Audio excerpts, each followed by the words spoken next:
And tell you what, if I could launch the Voyager into space again, I would put Aim and Ignite on it. Hell yeah, brother. That's a legitimately good like my friend Kevin and I always talk about like, what's your Voyager song or record? Like, because it's a little different than your favorite song. It's like, what do you want the aliens to find? What is the defining song of humanity of the last, 50 to 500 years or whatever? Yeah. What was it on? What is it? Is it Here Comes the Sun? What's on the actual Voyager Golden record? Here Comes the Sun is definitely on there. Are there multiple Beatles songs on there? There's like it's Beethoven's Fifth. I was going to say there's some a Beethoven classical piece. music on it too. What else? Voyager Golden record. Okay, there's a lot of classical music on the Voyager Golden record. That's good because historically that is a lot of music. There's Johnny Be Good. That's sure. Yeah, I think that's the representation of rock and roll. There's some whale sounds, sounds of the earth, things like that. Cool. The Magic Flute. Oh, cool. Rite of Spring. Okay. Make the aliens rebel against us. I respect it. Beethoven's Fifth. There's no Beatles on here. And Big Papa by the Notorious B.I.G. Hell yeah. That would be so sick. Before we visit Earth, never forget that they do like it when you call them Big Papa. You guys did what to him? That's terrible.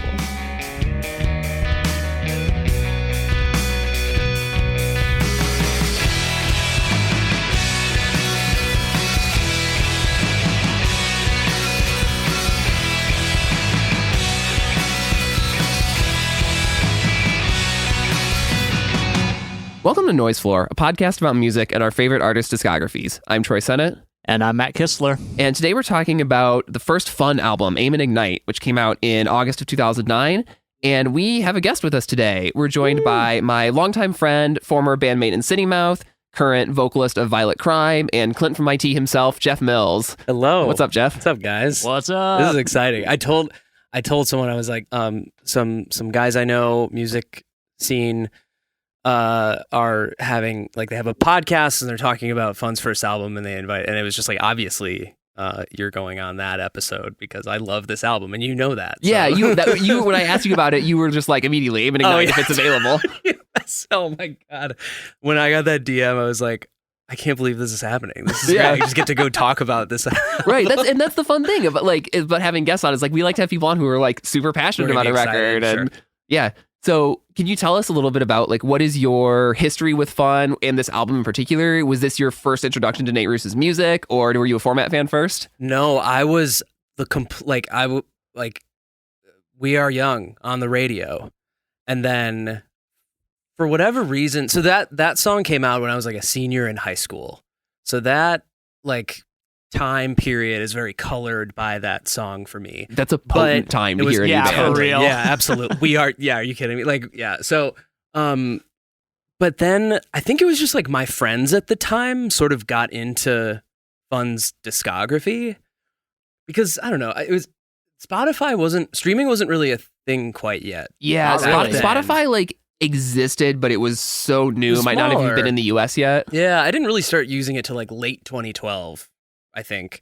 But yeah, it's because I didn't go into everybody's discography whose songs I liked, but got into theirs. And then I don't know what it was. There was just something about Nate Ruess's voice and style and lyrics. I really fell in love with that particularly. But then, I don't know. The song, it just fascinated. They just both became records that I would play over and over. But I think Aim and Ignite was extra interesting because of its super complex, like Baroque vibes, and like Some Nights was a great pop record, and this was something different. I was like, holy cow, I wish there was more. This is what I've been looking for. Right.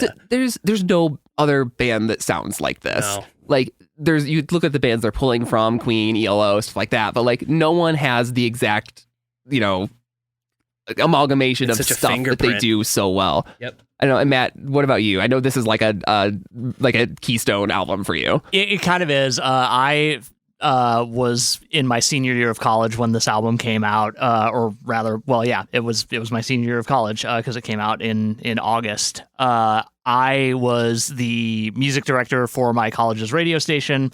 I was working with several people who do promotions for college radio, namely one Rob Wilcox at the Syndicate at the time. He works at Polyvinyl now. I'm going to try to get him on this podcast at some point. Great dude. But Rob was promoting this record, and I had like casually thrown it on a show, and like obviously enjoyed it. I think I played All the Pretty Girls. In fact, I know I played All the Pretty Girls because my mom called me later and was like, "Hey, I really liked this one song that you played. Can you tell me what band that was?"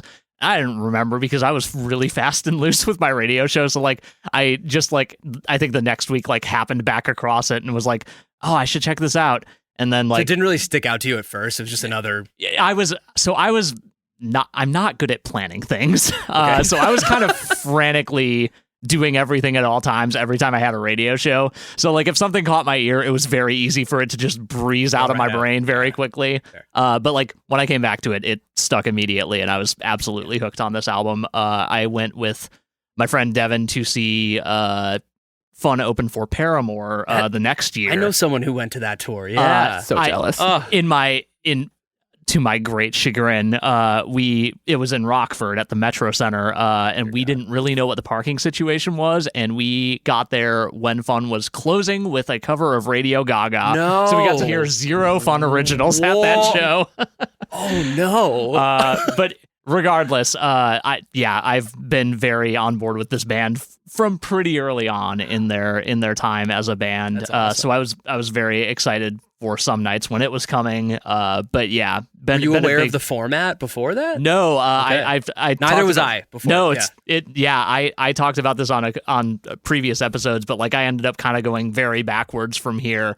I was aware of them, but just hadn't gotten into them. I was weirdly allergic to pop music in high school. Yeah. But I feel like I was kind of primed for this album because I, in college, also got very into like Sufjan Stevens. Mm-hmm. And I had a friend, Angie, who orchestrated that album, Illinois, for our college's orchestra.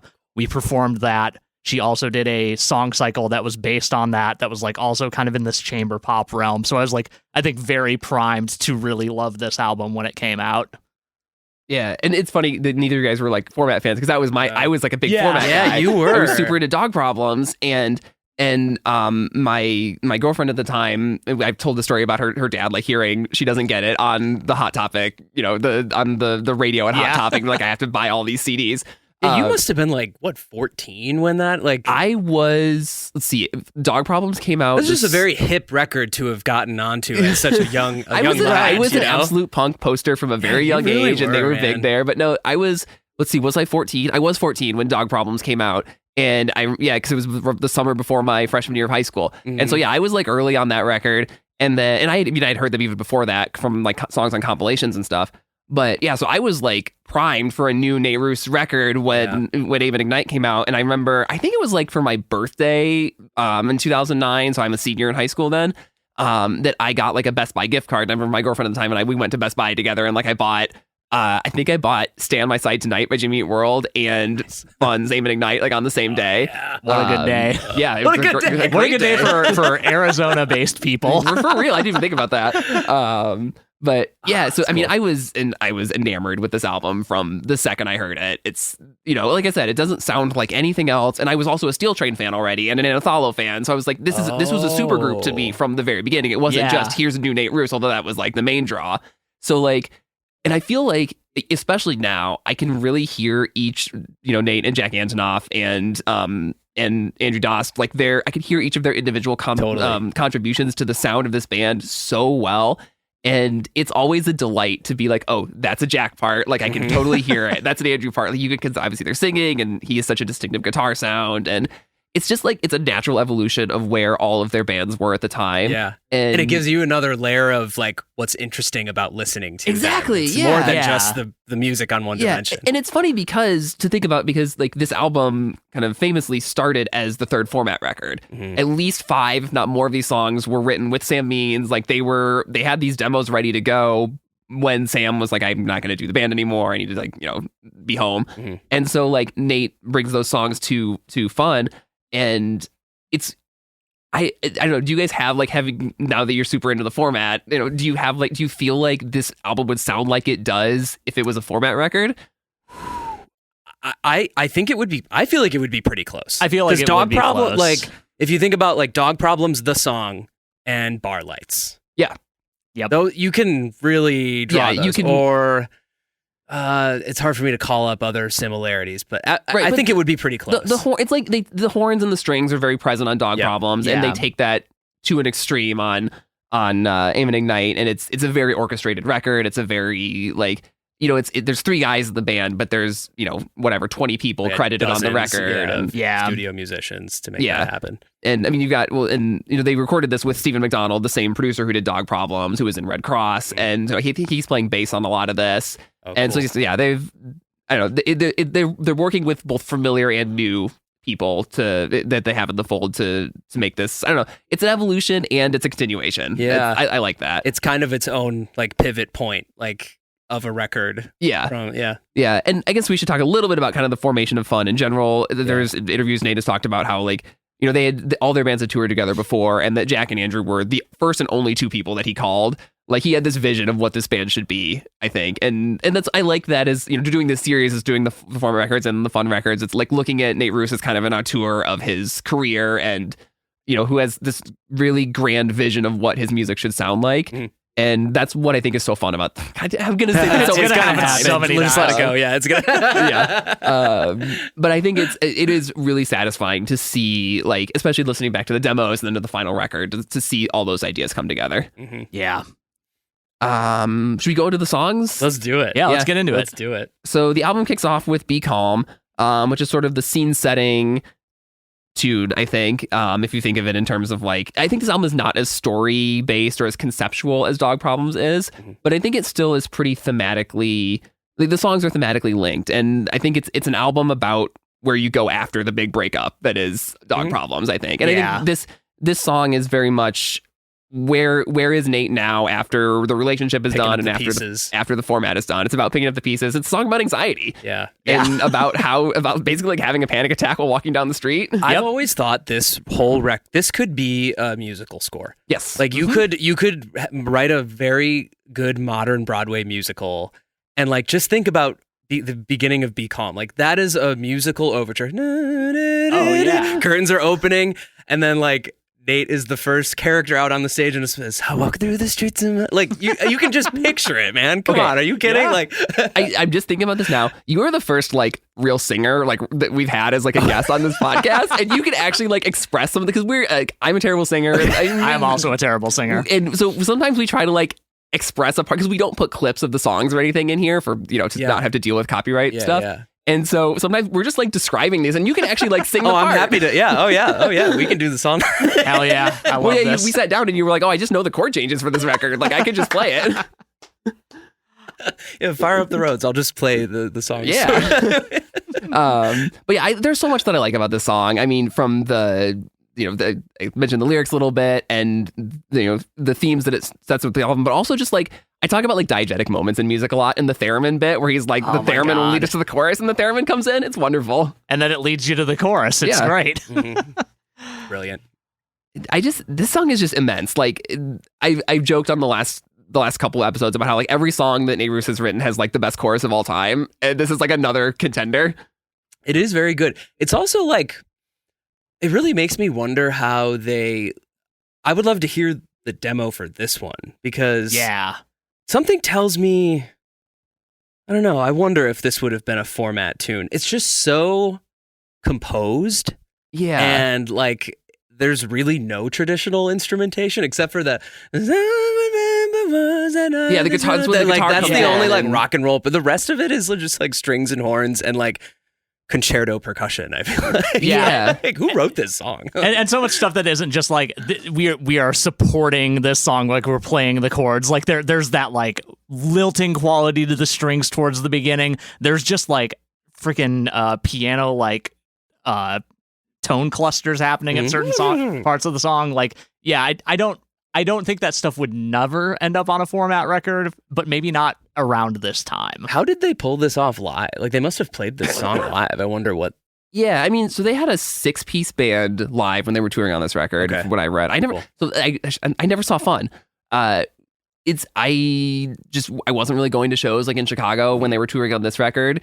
And then even I was still living in Bloomington even when Some Nights came out, and they played Taste of Chicago. I was like, I wish I could go. It's on a Wednesday. I can't get off of work, and because I was like interning, I can't get up there. Yeah. And the only time I've ever seen Nate play live was his solo show on the Grand Romantic Tour. So that's why I'm very excited to see the format. I saw them in 2012 and I think November. At Elmhurst College, Like the last tour, basically. Yeah, I guess it would have been. Yeah, it was like right after they were on SNL. Yeah, it was like they were just about to take off, and I don't think they did this song. They were doing mostly Some Nights. Yeah, especially at that. I always point. wondered how they like pulled off these more instrumental-y, thick tunes. I think it's because they had toured with a 6-piece band, and sometimes with even strings. And yeah, I mean they would have to. They had some tracks when I saw them. I'm too, sure. Like, obviously. Yeah. Seeing if they played Be Calm either time I saw them, and they did not. I was gonna say I feel like I would remember this one, but yeah, they definitely did not. Yeah. Both of them were in 2012, weirdly enough, aside from the time we kind of missed them at the Metro Center. Yeah.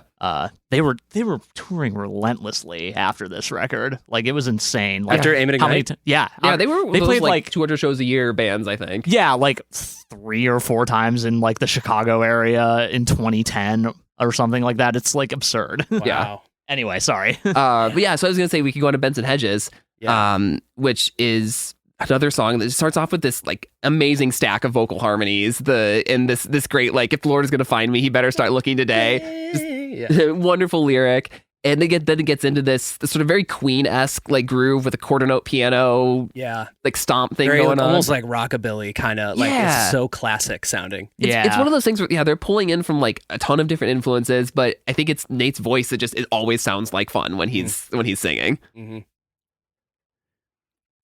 It was because of that song. One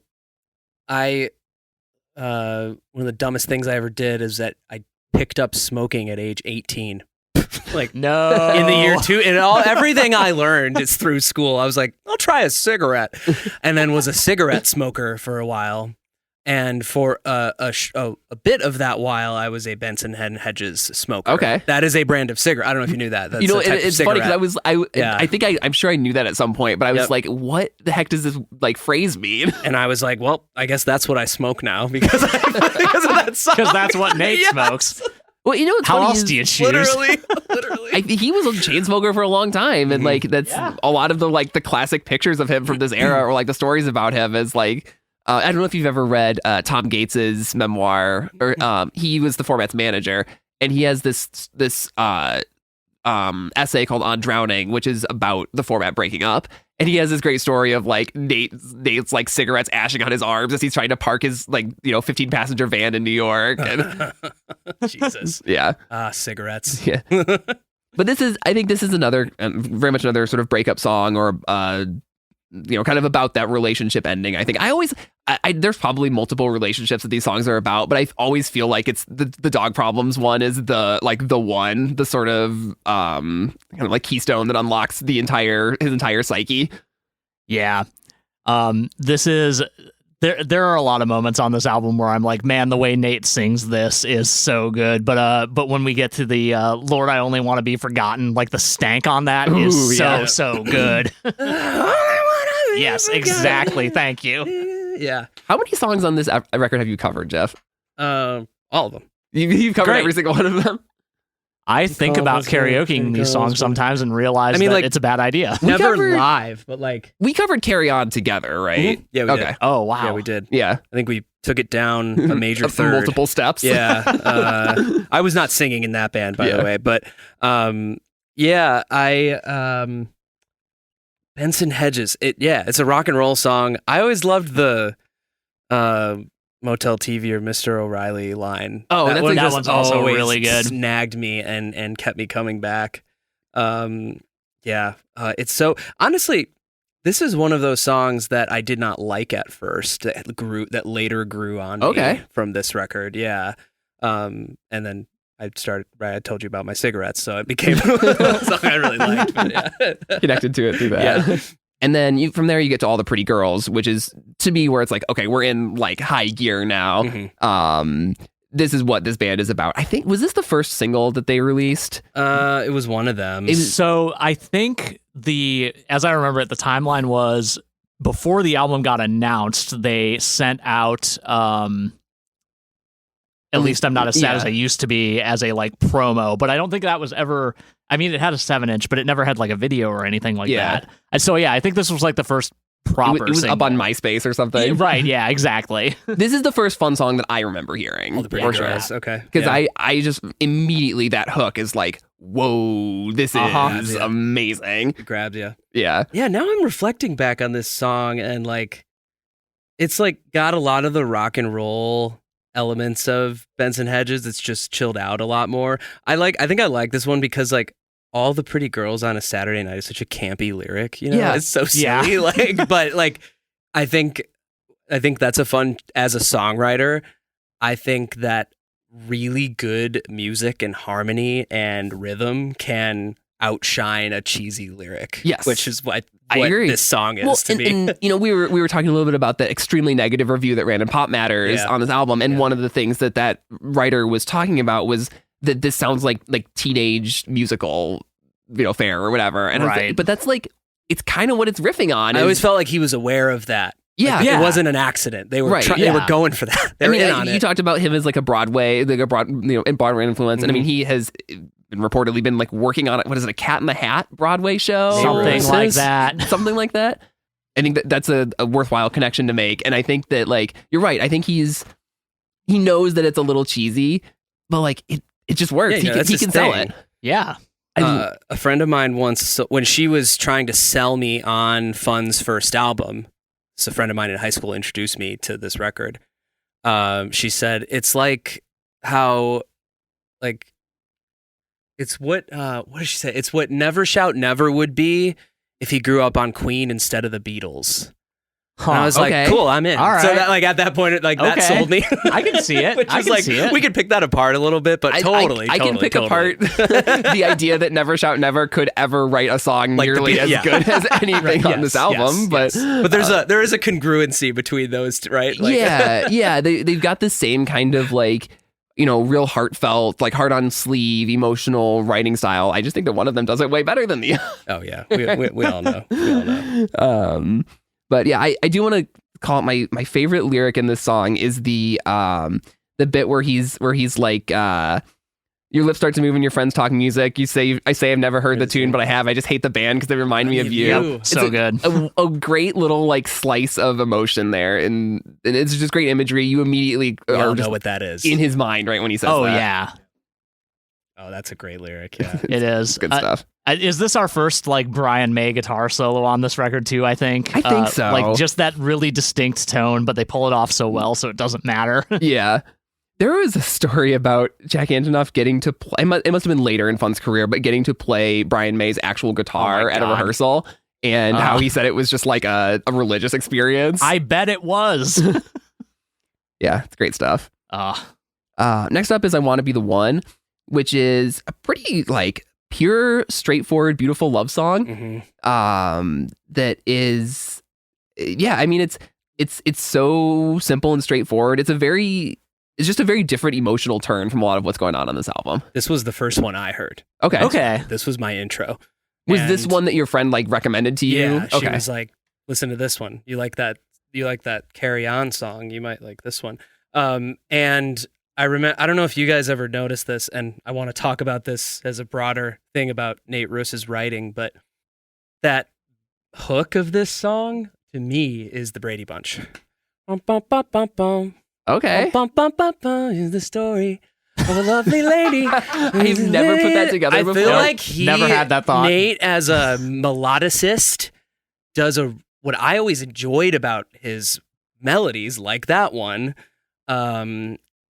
is that they kind of have this like you could they almost sound like public domain So, you know, like really, like you've heard that before, We've like talked when you about were this a child. Or with some other bands that can just, it feels like a song was just in the fabric of time. Yeah. And it was Yes. plucked out And it by was this plucked- artist. And it feels absolutely. like it's always been There's there. another song on this record just like that. I wonder if you guys know which one I'm talking about. It seems a lot more obvious too, but we'll I'm get to it. curious We'll now. get to Well, it. then, yeah, I'll keep that in mind. I have a feeling I won't be surprised when we get to it.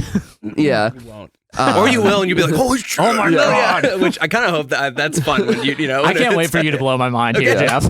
I have this thing that I feel like there's sort of a thematic dichotomy on this album where it is both an album about leaving and an album about coming home, and you Yeah. can kind of split the songs. One, like each song kind of is either a leaving song or a coming back song. And this is very much a coming back song. And this idea of like you found the person that you want to be with, and I think it's a really good encapsulation of that like early being in love part of a relationship. Yep.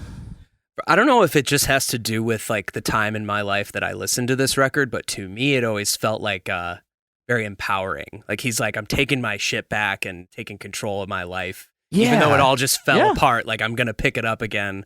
Like maybe that's just where I was at that point. Yeah, well, I mean, but because it's right in the lyrics. It's everything you've lost and all you've overcome. Like it is both. He's singing that from his own experience and also for the person. Like it's one of those things. It's like when you find someone that is you've had those experiences both separately and together, then like that's where the emotion of the song comes from. Absolutely. Yeah.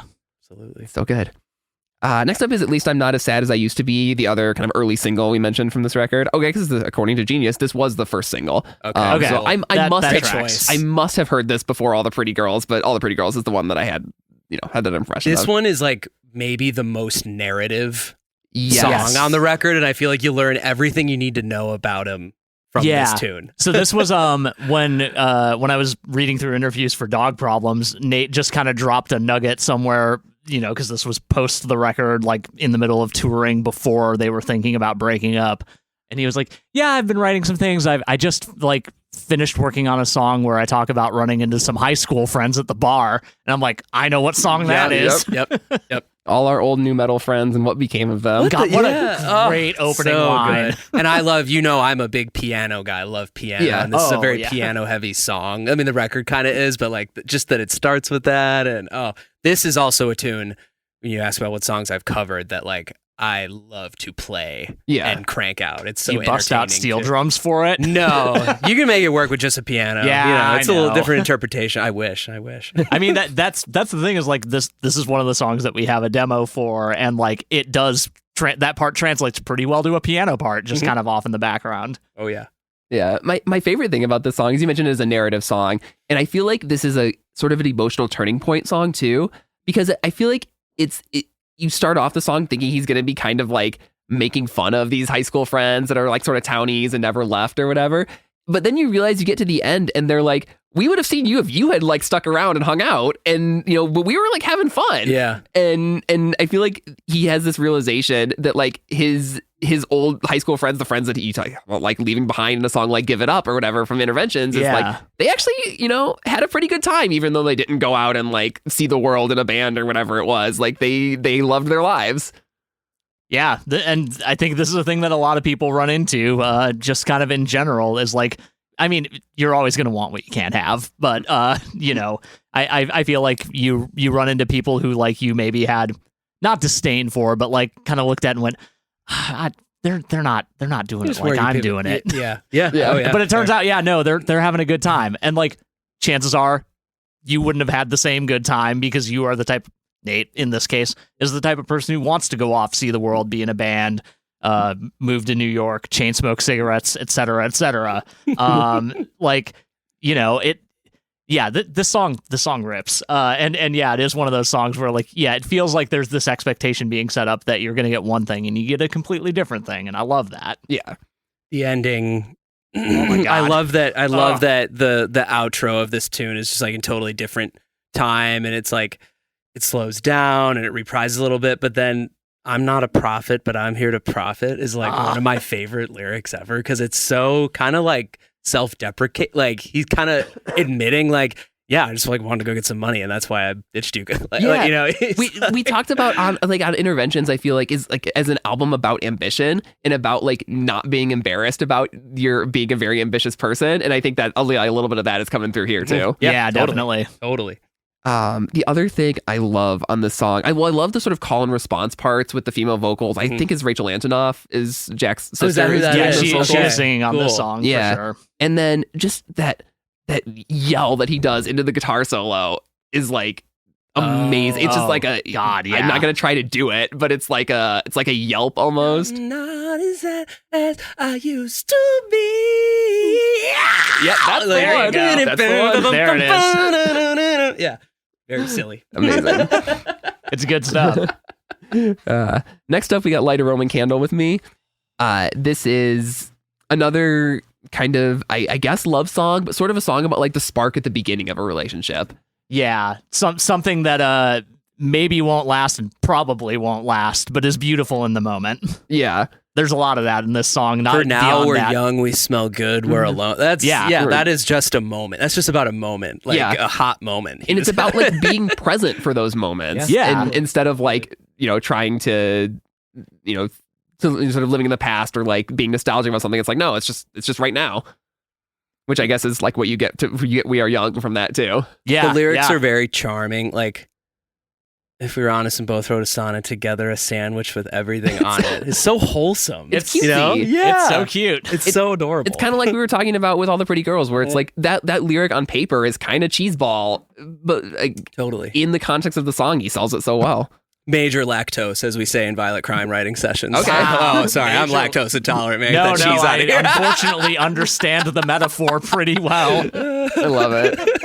I love how jazzy the guitar is in this song too. Yeah. Oh yeah, More of like Jack's versatility as a guitarist, I think. It's so like there's so much space between everything that happens on the guitar, but everything has.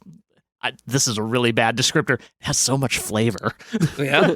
Hey, That's the cheese. did you guys happen to notice? Okay, so here we go. So this was the demo. I noticed that I felt like there was the most difference between the demo Yes. and the final. The chords in the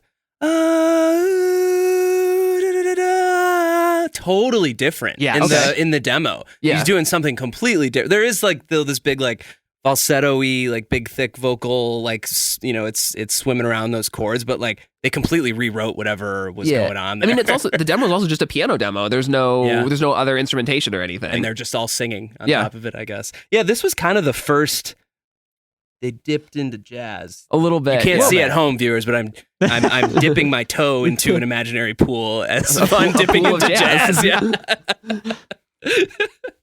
Yeah, it's a nice moment on this record that's kind of between these sort of more intense songs, I guess. Yeah, it's just nice. Yeah. And like it feels like it's visiting kind of the themes of songs like Time Bomb and She Doesn't Get It that are like kind of about these like less these things that aren't meant to be like, oh, like this is going to be the person who I spend the rest of my life with, rather just like, like we've already talked about, kind of living in the moment, as opposed to those songs where it's like, I don't know how to do that right now, actually. Yeah. I can only think of where this is going in the long term. Right. And I think that's growth, baby. That's growth. Yeah. I have definitely I'm guilty of maybe after a date singing this song to a prospect. Oh boy. How did that go? It's let's just say I would use it again. Okay. Okay. All right. Good to know. Good to know. It's a romantic song. It is. It really is. It really is. Yeah. It's sweet. Next up, we got Walking the Dog. You just immediately want to start singing it. And they get into then this is where the first time you feel their groove. Like Yeah. the real this is the first shuffle on the record. I think this was the second song that I ever got privy to because I remember really liking how the opening drum part is so fucking good.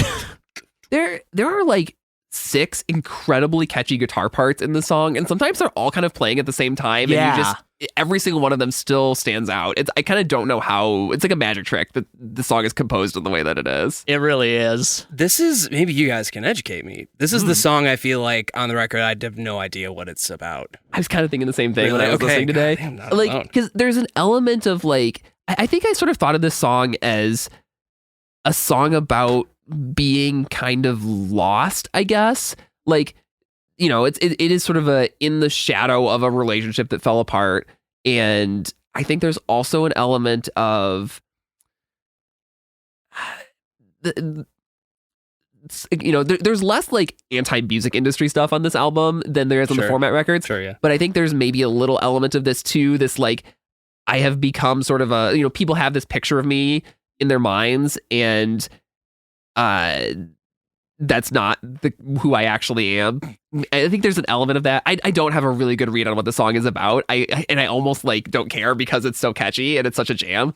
Yeah. It feels like it's doing quite a bit. In the like kind of leaving or returning dichotomy. This feels like it kind of lives a little outside of that. This might be a staying song, kind of, yeah. Bit.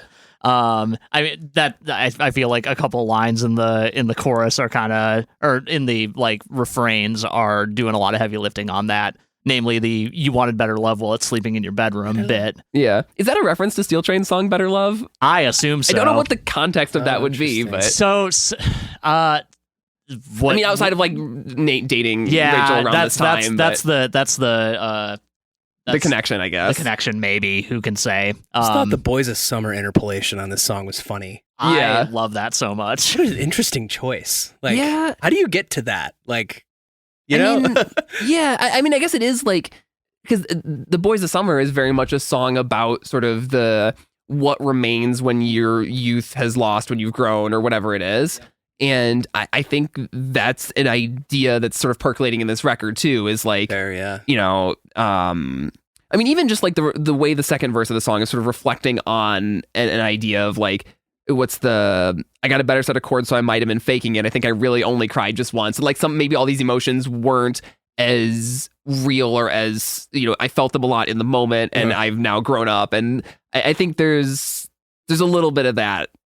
I don't know if that all makes sense. Oh yeah. No, I mean, totally. I would argue that if this record has one central theme, it is like truly coming into adulthood. Yeah. It's a growing up album. Yeah. Well, and that's funny because we talked about the If Work Permits, Nate talking about how that song is realizing that there is no moment where you become an adult, that it's just a gradual process. But I think then you're right. Then this is the album about where you know you've become an adult. Yeah. You've crossed that line. You don't know where it was. But and we get into a couple of songs later at the end of the album that are sort of about letting go of some of the grudges or the strong emotions or whatever it is that you've held as a kid.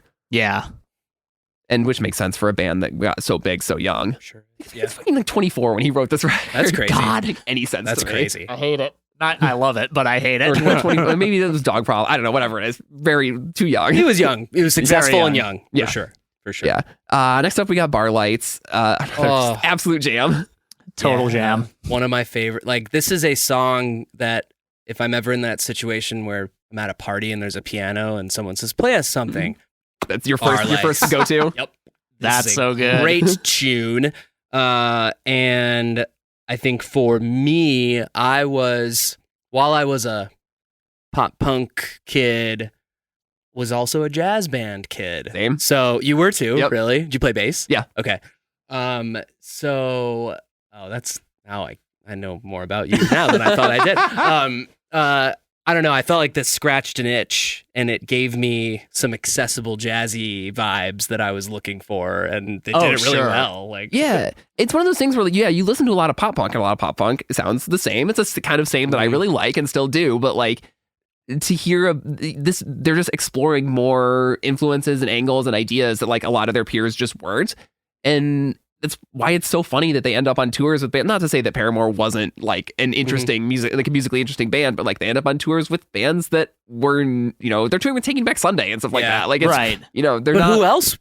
Really, there was nothing else. Like, what else was even close to this then? Steel Train was like the closest, I mean, Anathallo is just obviously another obvious example of a band that was doing really interesting stuff, but that's all within the context of indie rock. Like, it was they weren't touring with like jazz bands or anything, because that also wouldn't be a good fit. Worked. Or like ska bands. It's not. They're not gonna like Like that's not gonna fly. Yeah. And maybe the word I'm talking about is more like soul or like even a little bit of like funk, but there is a gospel choir in this There song. is a gospel the choir on this gospel song. elements of this are so cool, and the horns that come in at the end, Yeah. like, it takes you to church. Yeah, there's so many great baritone sax moments on this song too. It's a banger front to back. Yeah. And this is I mean, this is sort of right in the lyrics, but this I feel like is a song about coming out on the other side of something and sort of reawakening, that's also sort of like tainted by this idea that maybe all your friends have already settled down once you've like kind of figured it out. And I like that sort of tension in the song. Yeah, there's this great joy to feeling alive for the first time in a long time, but also having this realization that like, oh crap, I'm behind. They call us all sheep. Well, I'm the little Bo Peep of the bunch. Yeah, exactly. Where are you getting this shit, man? I just have to, like, one of my favorite musical moments on this album is, we're part of the few who agree. They live life fast, but he died. Oh, I'm gonna live man. forever. Oh, my God. And then all goes out, and me, I'm gonna live forever. Oh, That's a very So good. Springsteen moment. Like, that's Yeah, the it East totally Band is. does those kind of Totally. crescendos and then just comes way down, and Bruce is just kind of like whispering. Or if you watch like the Hammersmith thing where he's like crawling off of the stage with the microphone. I wonder if he was a Springsteen, if Nate was a Springsteen. Well, they fan. covered For You. Oh, really? And Okay. yeah, and on like really early on in their career, we talked Yeah. about it on the Interventions episode. So he's a Springsteen fan. They covered when I saw them. They covered "You Can't Always Get What You Want." Oh, sick. Stones. Ooh, that's pretty good. solid, Yeah. Yeah, no, he's a Dylan fan too. They did Simple Twist of Fate for a Bob Dylan compilation. Yeah. Covers a lot of my dad's favorite bands. And mine. I mean, Yeah, good bands. Love Bruce. All right. Next up is The Gambler. Deep breaths, boys. Yeah, exactly. This is a perfect song. Just a profoundly affecting and just generally amazing song from the perspective of Nate's parents. Yeah. I've said before on this podcast, and we'll say multiple times into the future, that Nate's best writing is always about his family. Yeah. Yeah. All of my favorite fun songs or Snails. format songs. The Snails has a moment. The song Some Nights has a moment. Like that bridge. Like every time he is singing about a member of his family, I think it is the most engaged I am with his lyrics and the emotion in his performances. Kind of his most authentic, like, Yes. version of himself. Yeah. I mean, On Your Porch. I mean, yeah. Yeah. Yep. This is one of those songs where I could just like read every lyric of the song and talk about why it is perfect. Beautiful. It is. It makes me cry nearly every time I hear it. Yeah. I can't sing along to this song. I in have to public. skip it sometime. I have to skip it. Like it just makes me so emotional in a great. Which that's what's so cool about it, that he could do that. You write a pop tune for a string quartet. I want to know like who composed this string quartet arrangement. I think it was Andrew. Really, Because I think That's that's cool. kind of. I mean, if you've followed what he does now, like he does sort of Baroque, jazz, pop, classical, like new music stuff. Oh, He has cool. what is his band called now? I'm gonna have to look it up. Right. Metal Bubble Trio. Metal Bubble Trio. check that out. Yeah. Wow. Because he after like fun, he moved back to like the upper peninsula or like northern Michigan, and just kind of hangs out there and does his little jazz thing. him. He's in lives in Traverse City. But I think he all of the piano stuff, all of the arrangements on this record, I think are largely Andrew's doing. Yeah, So I was reading an interview with Jack, and he was like, "Yeah, like Nate obviously does the lyric and melody writing. I'm bringing what I've got, and Andrew just kind of fills in literally everything else." When I was in college, I made a cover of this song. Oh, you got it right on there. GarageBand on my iPhone. Oh, Oh, dang. and I sick. programmed the MIDI piano note by note. Wow, That's amazing. that's bonkers. I love it. There it is. Dude, like, it took me a long time to Yeah. do all of that. And now Oh you my just like I God. can just play it. Now I can. And then I think I That's beautiful. couldn't figure out horns on, so I just went. I just sang the horn part. That the fact that there's just a French, I think it's a French horn, I assume, on this That or a song. trombone. It's probably, it probably is a French horn. Yeah. It's like just like that specific choice, like instead of bringing in a whole brass section, just being like, no, we're gonna have just one solo brass instrument, and it's gonna just add that little bit that you need to push this over the edge. Yep. Yeah. I mean, very much a coming home song, as we've talked about. Yes. Oh my God. That is very explicitly, more so than other songs. I also I love the Nate's sort of his description of himself as, you know, he's just like his mother. He's hoping everyone. He believes we're all just lovers. He's hoping everyone. Yes. And it's such a funny like contrast to some of the pessimism and the depression and the sort of, you know, the angst of the because the he's talking. It's his parents talking about. Right. Yeah, and it's about their son who they love. He has talked many times on actual record about, like, you know, his parents' perspective is always like very, very positive, very complimentary, very supportive, which is like it's beautiful that like he really like took on the persona of like talking from his parents' perspective, because obviously the inclination when you're that type of person is going to be, I'm just going to shit on myself a little bit here. Yeah. Yep. Yeah. Man, yeah. Again, it's kind of the perfect penultimate song, because like if this was I feel like it would be a little too saccharine to be the end, like the closing track of the album. Yeah. But it leads. No, they had a 7-minute track for that. Right. One, so. Yeah. Right. It leads right into "Take Your Time Coming Home," the sort of opus of the album, the closing track, his sort of like final reckoning with the end of the format, and his. Yeah. I think like you talking about this as an adulthood album of like I am who I am now. It's an angry song. It's kind of an angry song. You think it was an angry song? Like a righteous anger. Like, kinda. Take your time coming home sounds like fuck you, kind of to me. I never read it that way. No, how do you interpret it? I read it as more of a appreciate the journey. Like, he's talking to himself. Sure. Like because he talks about sometimes hear the wheels as you roll. Yeah, you're totally right. Yeah. But he talks about in one interview that I read about how he at the end of a tour, because he owned the van or whatever, he would be driving across the country, like drop Jack in New York, drop Andrew in Michigan, like dropping their crew off like all because they're spread out, and he'd be like alone driving back home to Arizona, or maybe it's the other way around to New York, whatever it was. But I think of that as sort of the setting of this song of like you're on the road and you've finally been able to kind of let everything go and appreciate it, and then it's like that the truth is, what is it? Truth is that I feel better because I've forgiven everyone, and I see that as a very earnest feeling. I don't really see it as angry at all.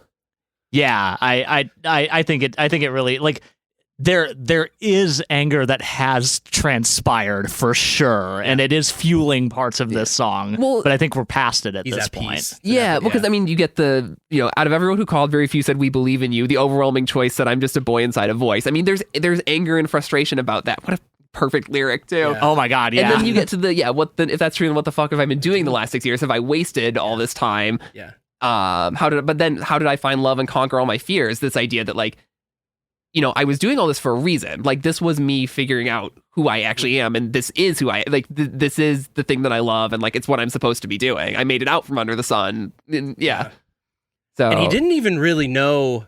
It's funny because we can listen to this now and know how much success came. Right. But he didn't know in that moment. Yeah. Like, it almost. But he was still okay. Yeah, and it almost feels. I mean, that's why, like, when Some Nights blew up, it was so cool because it was like, oh, that's the kid from Steel Train. That's the kid from the format who I've been following for so long. And like, yeah, this is like a sort of snapshot in time where it's like, you don't get. I mean, plenty of people do, but like, you don't get to have that kind of success without like. It's sort of the thing, like, once you accept that this is the most success, this is the best it's ever going to be, only then can it get better. And I'm sure that's not like the trajectory that everyone goes through, but that's kind of like the perfect way to do it. Totally. And then you get the I keep having this dream where I'm standing on a mountain looking out on the street. I can hear the kids. We're through with causing a scene, which is sort of like letting go of the format, because that's the first format song. Okay, so he is calling back to the first single. Absolutely, 100% calling back to that. Causing a scene. Yep. Oh yeah, it's so cathartic. That's a very cathartic song. The way he says "I'm through" in that line too, it's so he definitely visceral. Like peaked the mic, but they still kept it. You know, 100%. Yeah. And he asked, "Should I do that again?" And they said no. You can never replicate that. and then it gets into this. It's a 7-minute song. There's this long outro with sort of like improv, kind of like shouted, you know, repeated things. It's got Robert that gospel Plant's influence. Yep. I just really loved the boom, boom, boom, boom, boom, boom, boom, boom, boom, boom, boom. Like that was so clever to me, and was what piqued my attention the first time I heard the song. And then it just pulls you through. So simple and like so catchy. Acid trip, the whole tune. Yeah, man, it's great. It's an it doesn't even great feel track. laborious to listen to for as long as it is. No, I don't even mind. I see that runtime every single time I listen to this album, and I'm like, is this going to be the time where I'm like, this song is too long? Bored? And it never is. Never I was shocked to see that it was 7 minutes long. I was It like, this feels is like it's 4.5. Or yeah, whatever. maybe 4.5. Yeah. So do we talk about bonus tracks? Let's talk about some bonus tracks. So there's actually not that many around this record. The only sort of like full-on bonus track, it's not like an alternate version or something, is Stitch Me Up, which is like a kind of a power pop tune. This song, it makes so much sense that this was left off the record, because it doesn't fit at all. So much of this record feels like sounds like a format song. It feels so much of the record sounds like the format. This sounds like Steel Train. I think this is like a leftover Steel Train song. Okay, that makes a lot more sense than it being a leftover format song, because this is one song that, like, at least according to Wikipedia, a source that we all know is 100% right all the time, specifically not attributed to Sam at all. Oh, interesting. Okay. Yeah, I think like the like overarching thing is like, these songs were written by Nate, Andrew, Jack, and Sam, unless otherwise noted, and this one is only attributed to Jack, Andrew, and Sam. I can't imagine Nate, any other Sam. way that this song comes to the band, if not as like, this is a Jack idea. Wait, so Jeff, you said you're not much of a Steel Train guy? No, I'd never listened to them. I'm going to have to give it a shot. Yeah. Was Nate the singer of that? Jack was the singer of Steel Train. Yeah. Okay, cool. And so that was like his baby. I recommend all their stuff, but their self-titled record came out after Aim and Ignite. So Jack, a lot of what I think he was already like in fun. And I think there's actually some of the like tension around Jack leaving to do Steel Train stuff kind of in the middle of the touring cycle of this album. They don't talk about it much. They don't talk a lot about this era at all in interviews, especially nowadays. So the Steel Train self-titled, the song Bullet is, as good as any fun song, in my opinion. This is the public domain song. Oh, Stitch Me Up is? Mm-hmm. Okay. Oh, okay. All right. This is I can, you know what? Yeah. You put the keys in the car and drive. Hush, little baby, don't say a word. Maybe that's why they left it off the record. Yeah, man. Like it is. That is Hush, little. That's a lullaby. Okay. This song is a lullaby. And someone might find that as a reason to dislike it. I love it. I think it's fun. That reason. I think it's very exciting. I did it. Take a drink. No. Everything else, there's Believe in Me, which is a Christmas song, which there's the great interview where Nate is just like, I kind of hate Christmas music. But Andrew wrote this Christmas song, so we just kind of did it. One thing I do like about that song, and maybe like is the wrong word, is that it does sound like they got sick of writing the song about 2/3 of the way through it. That's funny. Yeah. I'm gonna be honest. I didn't check that one out. I don't it's care not for an Christmas essential special tunes, bit of listening. I can assure you of I that. could do without, maybe. It's on my Christmas playlist. Is it really? There is one kind of amusing lyric that's I asked them for fun. They bought me Aim and Ignite, which is kind of funny. That's a really great self-insert. That's funny. Yeah. Other than that, it's a lot of alternate versions, acoustic versions, demos. Anything you guys particularly want to point out? Why is the alternate version of Walking the Dog called Walking the Dog 2? That is funny. I don't understand. And isn't it like RAC? Those are two different songs. Those are two different ones. So yeah, Okay. Walking the Dog 2 is like a slower acoustic version. Oh, it's like okay. The RAC remix sounds like, I don't know who RAC is, but it feels very like late aughts indie-ified. Like if Animal Collective wrote a format song or whatever, or a fun song. Yeah, I don't like it. I looked this up, and RAC is a producer from, I want to say Portugal, but I'm probably wrong about that. But I've seen other songs that are RAC remixes. So it's a person, but there's also a group that he founded called Remix Artists Collective, aka RAC, and that's who did these remixes. So it's a bevy of people from what I understand.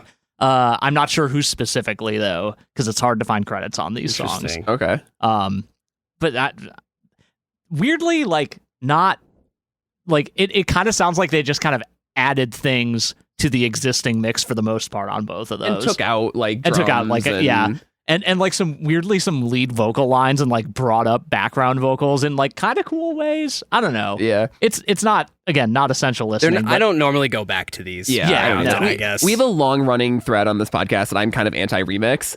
And I sometimes like a remix on occasion if Hot Chip did it, is pretty much where we land. Yeah, I feel like I'm not really a remix guy either, except for Atlantic City by the band, originally by Bruce Springsteen. Okay.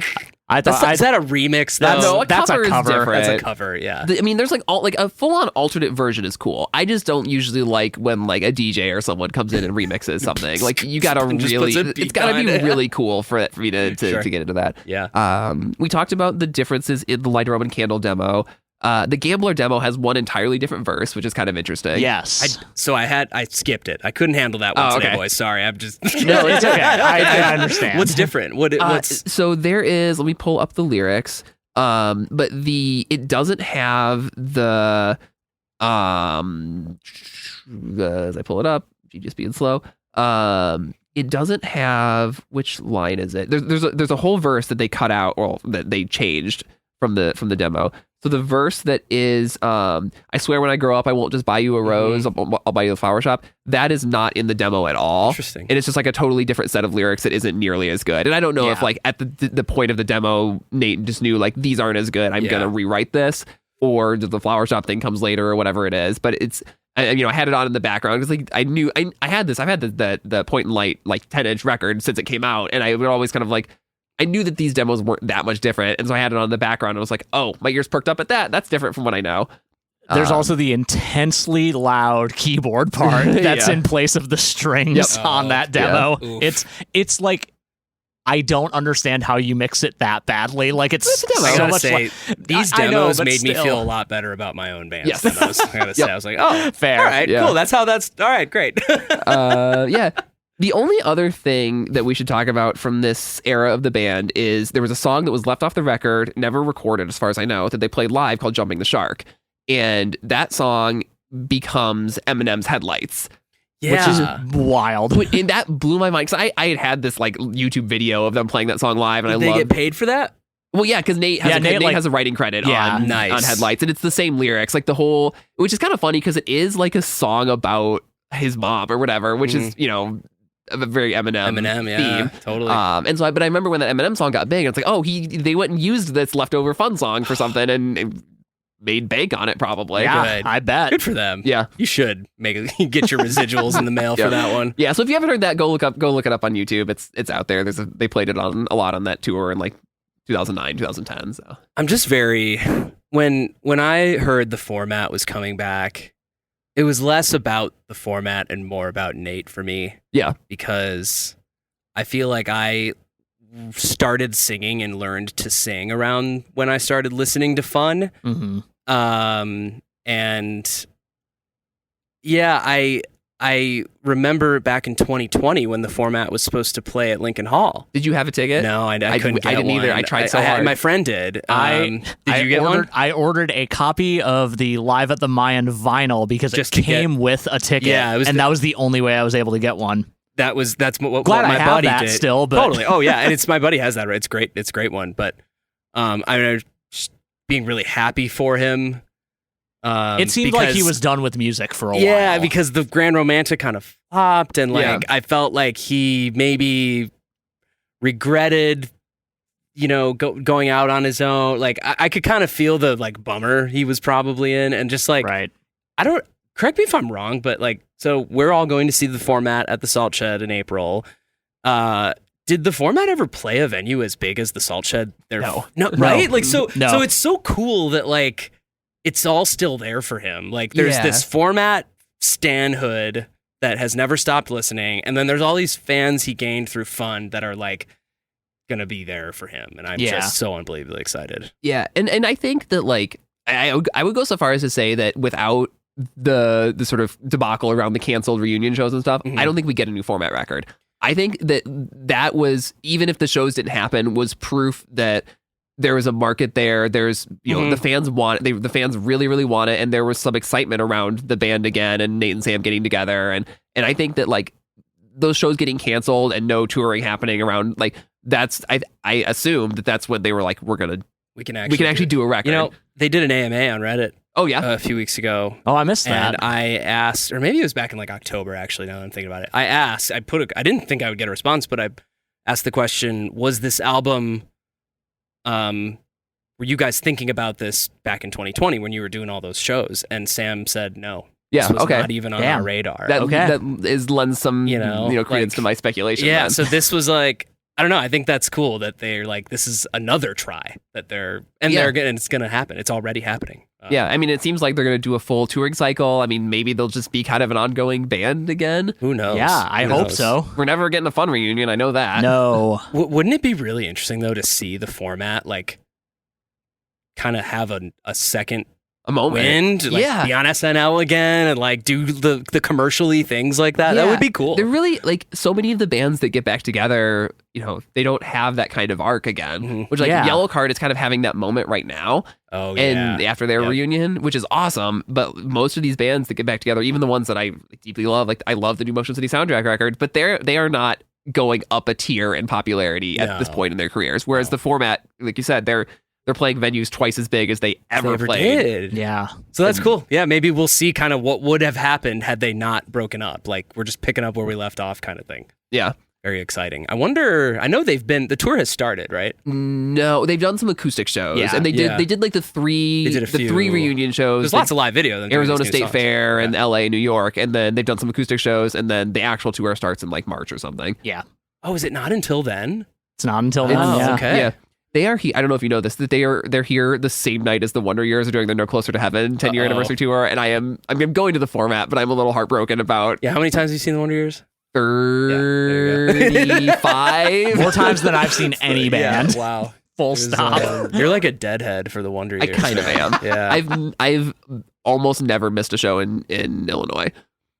I saw them at Riot Fest this year. They were awesome. They were so good. I hadn't listened to the Wonder Years in a long time.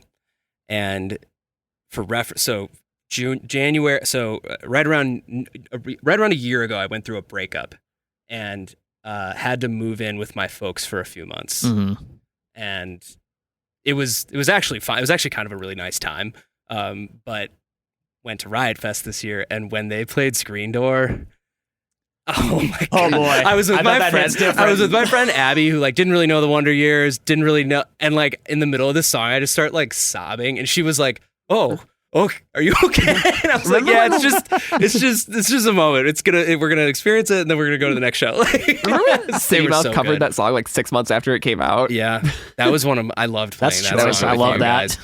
I loved playing that with you guys. Yeah, you are the biggest Wonder Years fan. I look at all my Wonder Years posters around this room. I know. I saw when I was like the Upside. Oh, that's the Wonder Years record. Yep. Upsides. Yep. Okay. Yeah. Yeah. I mean, yeah. So I mean, that's kind of we've kind of talked through all of Aim and Ignite. I think it's a record that I assume for all of us is like still in pretty regular rotation. Yeah. I said it last episode, but I'll say it again. This is such a regular rotation record for me that it might be one of my most listened to albums, like full stop. It is for me for sure. Yeah. In terms of like going back over the years, like I have played it front to back for over a decade. I can't really name many other. Some Nights is another. I've had so many night drives to this record. Yep. Really badly singing along, but it keeps me going. It's so good. Yeah. It's just so good. It's great stuff. All right. We're going to do some random recommendations. Jeff, at the end of every episode, we just pick something. You can recommend it. It can be your own thing. It can be anything you want. But Matt, you want to start? Yeah, I'll go ahead and start. This week, I'm bringing a animated short. It's called The Elephant. It is presented by Adult Swim and brings together Ian Jones Quarty, Patrick McHale, and Rebecca Sugar, all very well-known people from really well-known animated shows that have been on Cartoon Network in the last couple of decades. They were tasked with doing an Exquisite Corpse-style animated short. So each of them, I believe, has a 8-minute segment where they are telling a discrete story that somehow, despite like not knowing what the other people were doing with this prompt, all kind of ties together really neatly. I don't want to say much beyond that because it would spoil everything. It's literally 3 8-minute segments, so you can watch it in a very short amount of time. So highly recommend if you like any of those people's work. Nice. Sweet. Yeah. Gotta check that out. It's a good time. It's on HBO Max if you have that. All right. Okay. It might also just be on adultswim.com. So Yeah. I am going to recommend the new album In Remembrance by the band Capillary. This is a new band that I just heard about very recently. I think you sent me this? No, I think I sent you. Oh, you sent me Ferris Wheel Regular. Yeah, which I need to yes, listen to yes. still. But well, then I'm going to send you Capillary because I Thank think you'll you. especially like this. This is a band. I actually don't know where they're from off the top of my head, but they sure sound like they are from Long Island in 2002. Perfect. Love it. It's very Thursday crossed with maybe some of the like newer grungy stuff like Basement. Nice. And it's a very cool band. Somewhere in that emo grunge gaze middle ground but leaning a little more into the emo stuff. So I like it a little bit more.